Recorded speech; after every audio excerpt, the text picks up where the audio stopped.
where we input all of the materials used, and so we have that at our hands that we can share that with you. Okay, great. You know, and do you ever go back and use to see what you did with this particular building so that you could use it on a newly inspired Oh, work? absolutely. Yeah. And I mean, that's the beauty of this workshop where everybody creates these is they're all together. They have their stations, but they're all together and sharing ideas, and they'll come up with maybe some, you know, element of architecture and go, I really want the perfect thing for, you know, whatever it is.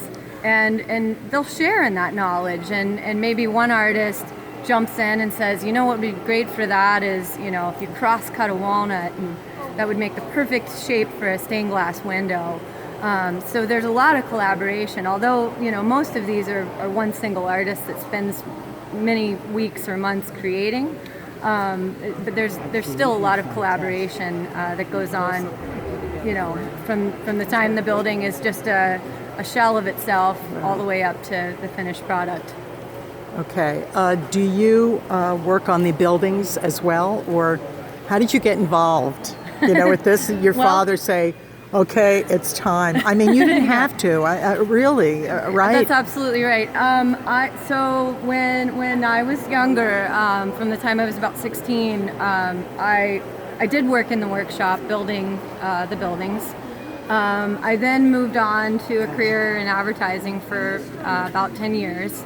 And then I've slowly kind of gotten back involved with Applied Imagination. I no longer create the buildings because there's many more tasks for me to do. But I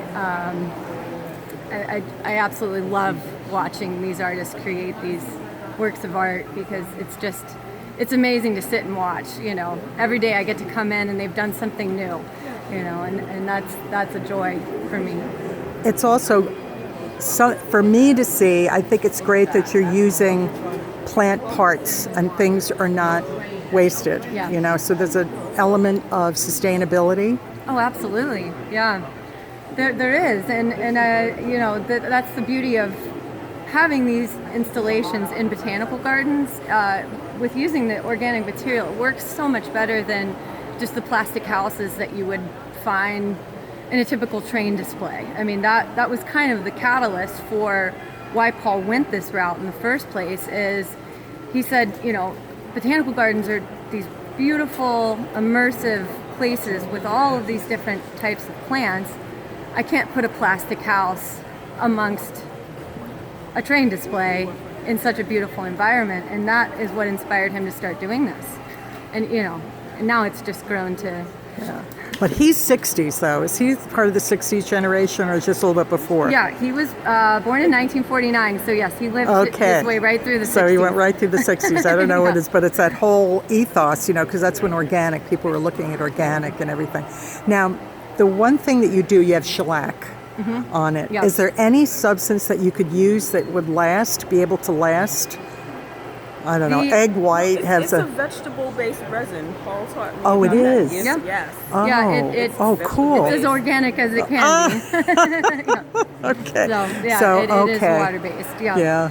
So it dissolves. It's water-based. It's vegetable. Okay. Yeah. So that's Yeah. a plus. It is. So it's not a yeah. chemical. We're not, you know, like Monsanto here or Dow or whatever.